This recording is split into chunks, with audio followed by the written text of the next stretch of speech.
الله وبركاته. إن الحمد لله نحمده ونستعينه ونستغفره ونعوذ بالله من شرور أنفسنا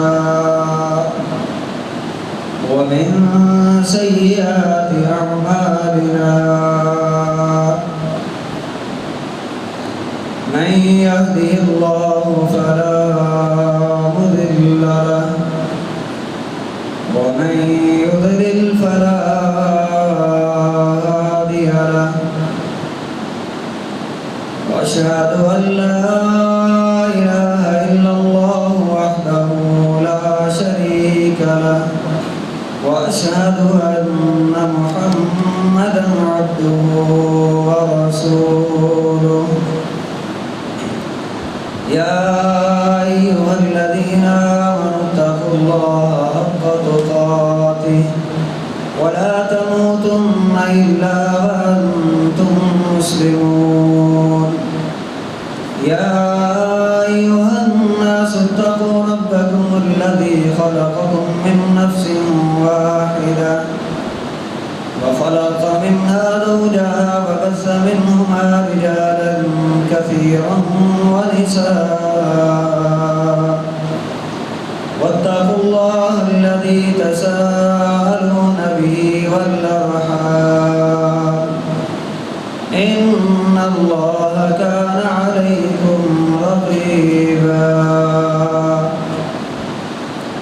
يا أيها الذين آمنوا اتقوا الله وقولوا قولا سديدا يصلح لكم أعمالكم ويغفر لكم ذنوبكم ومن يطع الله ورسوله فقد فاز فوزا عظيما. أما بعد فإن خير الحديث كتاب الله وخير الهدي هدي محمد صلى الله عليه وسلم وشر الأمور محدثاتها وكل محدثة بدعة وكل بدعة ضلالة وكل ضلالة في النار. فقال الله تبارك وتعالى في القرآن المجيد والفرقان الحميد: أعوذ بالله السميع العليم من الشيطان الرجيم من همزه ونفخه ونفثه. بسم الله الرحمن الرحيم. إذ يغشيكم النعاس أمنة منه وينزل عليكم من السماء ماء ليطهركم به ويذهب عنكم رجز الشيطان وليربط على قلوبكم ويثبت به الأقدام. وقال النبي صلى الله عليه وسلم: إذا أقبل الليل عن هاهنا وإذا أدبر النهار عن هاهنا فقد أفطر الصائم. اللهم صل على محمد وعلى آل محمد كما صليت على إبراهيم وعلى آل إبراهيم إنك حميد مجيد. اللهم بارك على محمد وعلى آل محمد كما باركت على إبراهيم وعلى آل إبراهيم إنك حميد مجيد. اللهم رب زدني علما رب اشرح لي صدري ويسر لي أمري واحلل عقدة من لساني يفقهوا قولي. اللهم إني أسألك علما نافعا وعملا متقبلا ورزقا طيبا.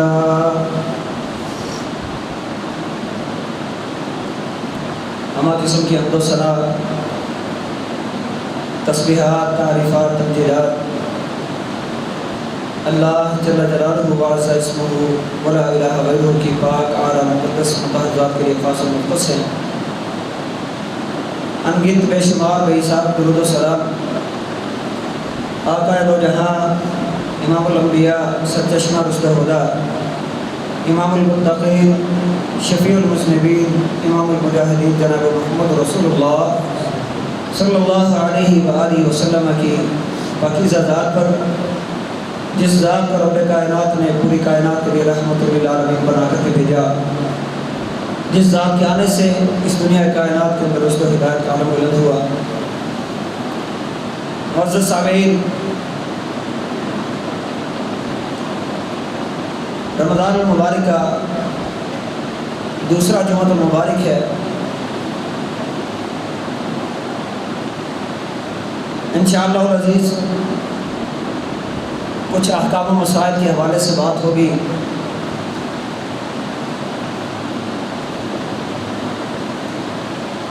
رمضان المبارک کے اندر ہم قیام اللیل کرتے ہیں، رات کا قیام کیا جاتا ہے، جس کو ہم اپنی زبان کے اندر تراویح بھی کہہ دیتے ہیں۔ نبی پاک صلی اللہ علیہ وآلہ وسلم نے ارشاد فرمایا، من قام رمضان ایمانا واحتسابا غفر له ما تقدم من ذنبه، جس بندے نے رمضان المبارک کا قیام اللیل، رات کا قیام کیا اور ایمان کے ساتھ، ایمان سے مراد کیا ہے کہ اس کا ایمان ہے کہ اللہ رب العالمین کی ذات ہے، ایمان یہ ہے کہ یہ فرشتے اللہ رب العالمین کی مخلوقات میں سے ہیں، ان کو اللہ تعالیٰ نے بنایا ہے۔ ایمان یہ ہے کہ رب العالمین نے پہلے انبیاء پر کتابیں نازل کی، ان کو منسوخ کر کے صرف آخری کتاب کا حکم باقی رکھا۔ ایمان یہ ہے کہ رب العالمین نے اپنے آخری پیغمبر جناب محمد رسول اللہ صلی اللہ علیہ وآلہ وسلم کو، ان کو سارے انبیاء کا امام بنایا۔ اور ایمان یہ ہے کہ کل قیامت کے دن ہمارا حساب و کتاب ہوگا، اور احتساب ثواب کی نیت کے ساتھ جو بندہ رمضان کا قیام کرتا ہے، نبی پاک صلی اللہ علیہ وآلہ وسلم نے فرمایا کہ رب العالمین اس کے سارے گناہوں کو معاف فرما دیں گے۔ اب قیام اللیل کا طریقہ کار جو حدیث سے ثابت ہے کہ نبی پاک صلی اللہ علیہ وآلہ وسلم نے 23ویں رات قیام اللیل کیا رمضان المبارک کے اندر، اس وقت پیارے پیغمبر جناب محمد رسول اللہ صلی اللہ علیہ وسلم نے ثلث اللیل یعنی رات کا تہائی حصہ قیام کیا تھا۔ پھر جب 25ویں رات آئی، اس وقت حدیث کے الفاظ ہیں کہ نصف النہار تک نبی پاک صلی اللہ علیہ وآلہ وسلم نے رمضان کا قیام کیا، اور جب 27ویں رات آئی تو صحابہ کرام نے پوری رات کا قیام کیا، حتیٰ کہ صحابہ کرام کو خدشہ لاحق ہو گیا تھا کہ کہیں ہماری سحری نہ فوت ہو جائے۔ یہ تینوں طریقے نبی پاک صلی اللہ علیہ وآلہ وسلم کے ہیں۔ اگر ہمارے اندر اسٹیمنا کم ہے، ہماری قوت یعنی ہماری طاقت کم ہے، تو ہم رات کا تہائی حصہ قیام کر سکتے ہیں۔ اگر ہماری اس سے قوت، ہمارا اسٹیمنا زیادہ ہے، ہم برداشت کر سکتے ہیں، پھر دوسرا سنت طریقہ آدھی رات تک قیام کیا جا سکتا ہے۔ قرۂ حضرات بڑے پیارے لب و لہجہ کے ساتھ تراویح پڑھاتے ہیں، تلاوت کو بڑھا دیا جائے، آدھی رات تک قیام کیا جا سکتا ہے۔ اسی طرح نبی پاک صلی اللہ علیہ وآلہ وسلم کا تیسرا طریقہ ساری رات قیام کسی کے اندر قوت ہے، کسی کے اندر اتنی طاقت ہے، اللہ رب العالمین نے اس کو قوت اتنی زیادہ دی ہے کہ وہ ساری رات قیام بھی کر سکتا ہے۔ یہ تینوں سنت طریقے ہیں، جس طریقے سے مرضی کر لے وہ قیام اللیل ہی ہوگا۔ تو قیام اللیل کے ساتھ ہم وتر پڑھتے ہیں۔ وتر کے حوالے سے میں تھوڑی سی وضاحت کرنا چاہوں گا، کیونکہ اس حوالے سے ہمارے پاس ہمارے محترم بھائی سوال بھی کرتے ہیں اور ہمارے معاشرے کے اندر طرح طرح کا ذہن پایا جاتا ہے۔ قنوت وتر صحیح البخاری میں امام بخاری رحمہ اللہ تعالی نے یہ تبویب باندھا، یہ باب باندھا کہ باب القنوتی قبل الرکوع یا باب القنوت قبل الرکوع، رکوع سے قبل قنوت کرنا۔ ایک امام بخاری رحمہ اللہ تعالی نے دوسری حدیث بیان کی رکوع کے بعد قیام کی، جو قنوت دو طرح کے ہیں، ایک قنوت وتر ہے، دوسرا قنوت نازلہ ہے۔ قنوت نازلہ وہ بھی صحیح البخاری کے اندر حدیث موجود ہے، نبی پاک صلی اللہ علیہ وآلہ وسلم نے ایک مہینہ تک فرضی نمازوں کے اندر، فرضی نمازوں میں کس طرح صبح فجر کی دوسری رکعت میں رکوع کے بعد، ظہر کی چوتھی رکعت میں رکوع کے بعد، عصر کی چوتھی رکعت میں رکوع کے بعد، مغرب کی تیسری رکعت میں رکوع کے بعد اور عشاء کی چوتھی رکعت میں رکوع کے بعد نبی پاک صلی اللہ علیہ وآلہ وسلم نے قنوت نازلہ ایک مہینہ تک کیا تھا۔ وہ اس وقت حالات تھے، اگر آج بھی وہ اگر حالات پیدا ہو جائیں، مسلمانوں کے اوپر تنگی ہے، دشمنوں کا ڈر ہے، ان کا خوف ہے، یا دشمنوں کا خطرہ ہے، یا جنگ کے حالات ہیں، یا دشمن کو بد دعائیں دینے کے لیے نبی پاک صلی اللہ علیہ وآلہ وسلم نے قنوت نازلہ کروایا تھا۔ آج بھی وہ کیا جا سکتا ہے، لیکن قنوت وتر جس کے متعلق حدیث موجود ہے، امام بخاری رحمہ اللہ تعالیٰ نے ایک باب بھی باندھا ہے۔ اس بارے میں قیاس کرنا، جہاں تک میری کم علمی ہے، کم علمی کے بنا پر قیاس کرنا اس کے اوپر صحیح نہیں، کیونکہ جب واضح دلیل ملتی ہے، جب صحیح دلیل ملتی ہے، حدیث موجود ہے، تو پھر اس وقت اس حدیث پر عمل کرنا یہی صحیح راستہ اور یہی حق ہے۔ قنوت وتر نبی پاک صلی اللہ علیہ وسلم نے ابن ابی مندہ کے اندر حدیث موجود ہے، پیارے پیغمبر نے اپنے نواسہ رسول حضرت حسن رضی اللہ تعالی عنہ ان کو فرمایا تھا کہ اے حسن، جب تو قنوت وتر کرے، اس کے متعلق حدیث ہے، اللہ کے رسول نے فرمایا تھا کہ جب تو قرات کر لے، سورہ فاتحہ پڑھ لے، سورہ فاتحہ پڑھنے کے بعد تو اس کے ساتھ کوئی اور سورت ملا لے، سورت ملانے کے بعد تو وہیں سے اپنی اللہم اہدنی فیمن ہدیت قنوت وتر کی دعا شروع کر۔ یہ ہے قنوت وتر کا صحیح طریقہ۔ رکوع سے قبل امام بخاری رحمہ اللہ تعالیٰ نے باب باندھ کر کے بھی سمجھایا۔ تو محترم عزیز سامعین، قنوت وتر ہمیں رکوع سے قبل ہی کرنا چاہیے۔ دلیل ملتی ہے، واضح دلیل ہے، واضح ثبوت موجود ہے، اور بعض ہم قیاس کر جاتے ہیں کہ ہاتھ اٹھانا، لیکن اس حدیث کے اندر ہاتھ اٹھانا بھی ثابت نہیں، بلکہ ہاتھ باندھے ویسے ہی اللہ کے پیغمبر صلی اللہ علیہ وسلم نے اسے سورۃ الفاتحہ کے بعد، یعنی اپنے نواسہ رسول کو سورۃ الفاتحہ کے بعد 7 سورت، اس کے ساتھ اس کے بعد کوئی اللہ اکبر نہیں کہی، کوئی اپنی نقض نیت یعنی نیت کو توڑا نہیں ہے، دوبارہ اللہ اکبر نہیں کہی، بلکہ ترتیب کے ساتھ ویسے ہی اپنے نواسے کو فرما دیا کہ تم وہاں سے قنوت وتر کی دعا شروع کر دو۔ یہ ہے صحیح طریقہ وتر پڑھنے کا۔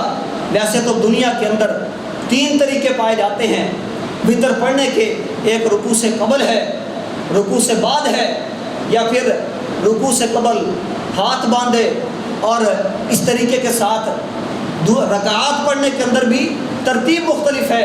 وہ 3 طریقے کون سے ہیں؟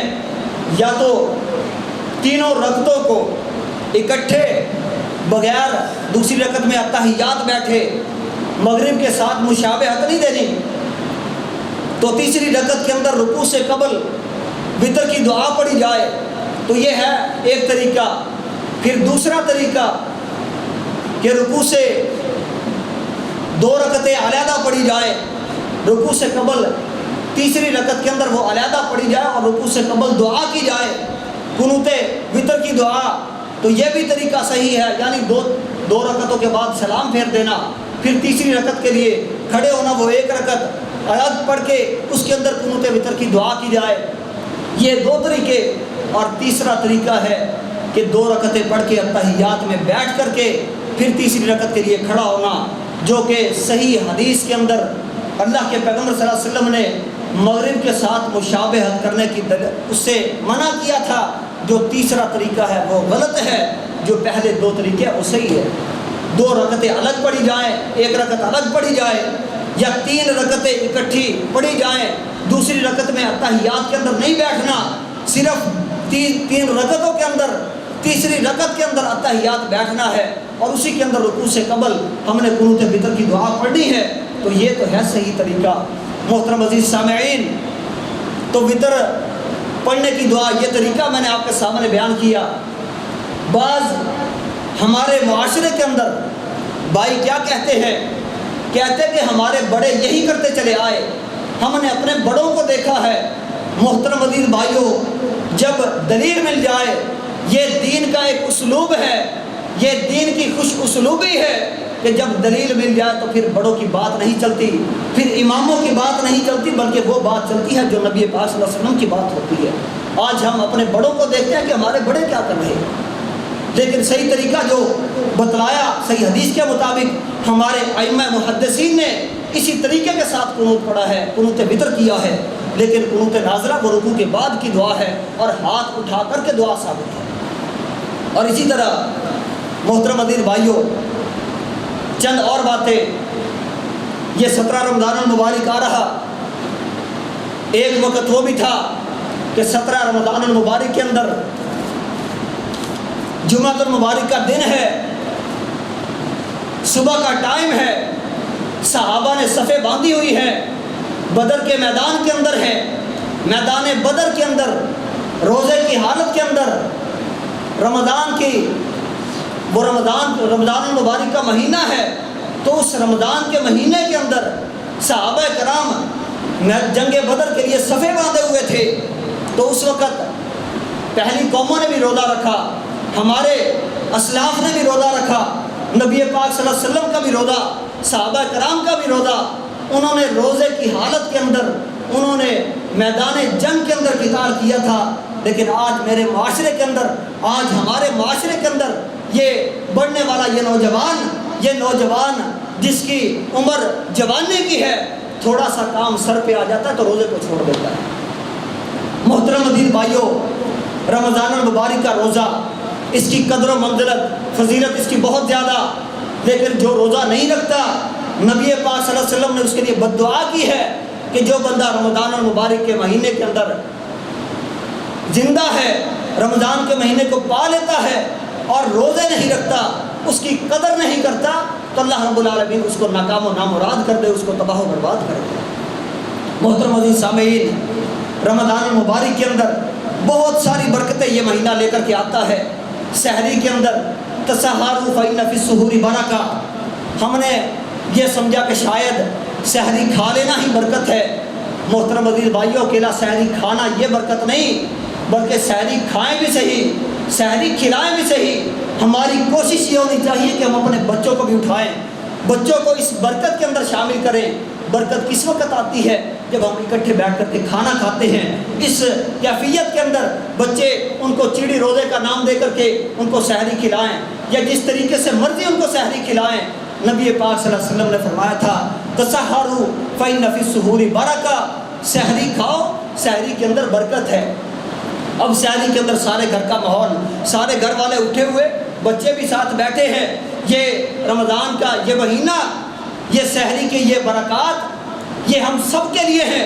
ہمارے گھر کے اندر ہر بندے کی یہ کوشش ہو، ہمارے ہر گھر کے ہر فرد کی یہ کوشش ہو، یہ نہیں کہ صرف ایک فرد کی ذمہ داری ہے، بلکہ سب کی ذمہ داری یہ ہونی چاہیے کہ سحری کے اندر شامل بھی ہوں اور دوسرے بچوں کو، چھوٹے بچوں کو، ان کو بھی بیدار کروائے۔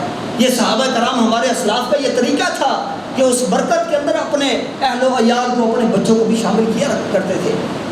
اور اس کے ساتھ ساتھ نبی پاک صلی اللہ علیہ وسلم نے افطاری کے جو احکام و مسائل بیان کیے، افطاری کا جو وقت ہے، افطاری کی دعا بتلائی۔ افطاری کے اندر پہلے بسم اللہ، پھر اس کے ساتھ ساتھ دعا، اور افطاری کے متعلق فرمایا کہ میری امت اس وقت تک بھلائی کے اندر رہے گی جب تک میری امت افطار کے اندر جلدی کرتی رہے گی۔ سحری کو تاخیر سے کھانا، سحری کو اذان سے قبل 15 منٹ، 10 منٹ، 15 منٹ، 20 منٹ، اتنا قبل کھانا، بہت دیر پہلے نہیں بلکہ سحری کے آخری وقت کے اندر، اور افطار کو پہلے اوقات کے اندر۔ حدیث میں نے خطبہ کے اندر بھی پڑھی ہے، نبی پاک صلی اللہ علیہ وسلم نے کیا فرمایا تھا؟ اذا اقبل اللیل ہاہنا و اذا ادبر النہار ہاہنا، جب صبح کا، یعنی جب صبح کی فجر طلوع ہوتی ہے، جب صبح فجر طلوع ہو تو اس وقت سحری کرنا، اور جب سورج غروب ہو اور وہ غروب تمہارے سامنے آ جائے، اذا ادبر النہار، تو اس وقت جب سورج غروب ہو جاتا ہے تو تم فوراً کیا کرو؟ افطاری کر لو۔ یہ افطاری کے حوالے سے ہے، اور افطاری سے قبل دعائیں۔ تو محترم عزیز بھائیوں، صحابہ کرام کا بڑا ہی ایک بہترین اسلوب بھی تھا، طریقہ بھی تھا کہ وہ کیا کیا کرتے تھے؟ وہ افطاری کو اس وقت کے اندر دیر نہیں کرتے، تاخیر نہیں کرتے تھے، 5 منٹ 10 منٹ انتظار نہیں کرتے تھے۔ اور نہ ہی محترم عزیز بھائیوں، یہاں پر مسلکوں کی جنگ ہے۔ اللہ کے رسول کی حدیث ہے کہ جب سورج غروب ہو جائے، یہاں مسلک کی تو بات ہی نہیں، جب سورج غروب ہو جائے تو تم روزہ افطار کر لو، اور امت کی بھلائی بھی اسی کے اندر ہے۔ آج ذرا میں مثال کے ساتھ سمجھانا چاہوں گا۔ معاملہ کیا ہے؟ اسکول کے اندر پی ایم گھنٹی بجاتا ہے تو اس وقت کیا ہوتا ہے؟ فوراً بچے باہر کو بھاگتے ہیں کہ چھٹی ہو چکی ہے۔ چھٹی کا یہ طریقہ تو نہیں ہوتا کہ 5 منٹ پہلے بیل بجائی جائے اور 5 منٹ بعد چھٹی ہو، یہ ایسا طریقہ نہیں ہے۔ دنیا کے اندر بھی کوئی بھی اگر ہم مثال اٹھا کر کے دیکھ لیں، وقت کا خیال کرنا، وقت کا لحاظ رکھنا اور وقت کو غنیمت جاننا، یہ ہمارے طریقے کے اندر شامل ہونا چاہیے۔ اور محترم عزیز بھائیوں، رمضان المبارک کے اندر یہ ہمارا روزہ کھولنا اور ہمارا روزہ رکھنا، یہ سارا دن اور یہ سارے معاملات، اس کے اندر ہم کوشش کریں کہ نبی پاک صلی اللہ علیہ وسلم کے طریقے کے مطابق ہمارا یہ دن گزرے، ہمارا رمضان المبارک، یہ رمضان کا قیام اور وطر کا طریقہ، اور جس طرح صحابہ کرام نے جد و جہد کی، جہاد کے اندر، میدان جہاد کے اندر ہیں، لیکن انہیں پھر بھی پرواہ نہیں۔ رمضان المبارک کا مہینہ ہے۔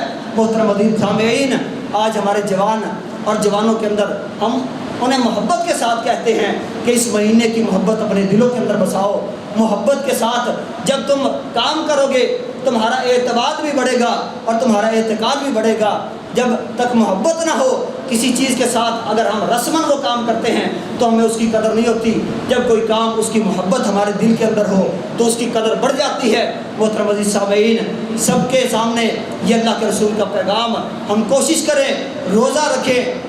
پہلے ہمارے بزرگ وہ روزہ رکھا کرتے تھے، لیکن آج کا میرا یہ نوجوان، آج کی امت اسلامیہ کا نوجوان آج یہ روزے سے خالی ہے۔ تھوڑا سا کام سر کے اوپر آ جائے تو پھر یہ اس بات کو چھوڑ دیتا ہے، روزہ چھوڑ دیتا ہے لیکن کام نہیں چھوڑتا۔ عزیز سامعین، یہ کل ہمارے لیے بڑے وبال کا سبب بنے گا۔ اللہ تعالیٰ سے دعا کرتا ہوں کہ رب کائنات ہمیں رمضان المبارک کی خیر برکات کو سمیٹنے کی توفیق عطا فرمائے۔ وما توفیقی الا باللہ، اقول قولی ھذا واستغفر اللہ لي ولکم ولسائر المسلمین واستغفروہ انہ هو الغفور الرحیم۔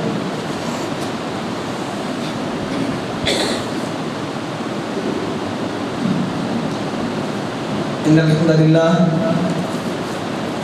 لله نحمده ونستعينه ونستغفره ونعوذ بالله من شرور أنفسنا ومن سيئات أعمالنا من يهده الله فلا مضل له ومن يضلل فلا هادي له وأشهد أن لا إله إلا الله وحده لا شريك له وأشهد أن محمدا عبده ورسوله أما بعد فإن خير الحديث كتاب الله وخير الهدي هدي محمد صلى الله عليه وسلم وشر الأمور محدثاتها وكل محدثة بدعة وكل بدعة ضلالة وكل ضلالة في النار۔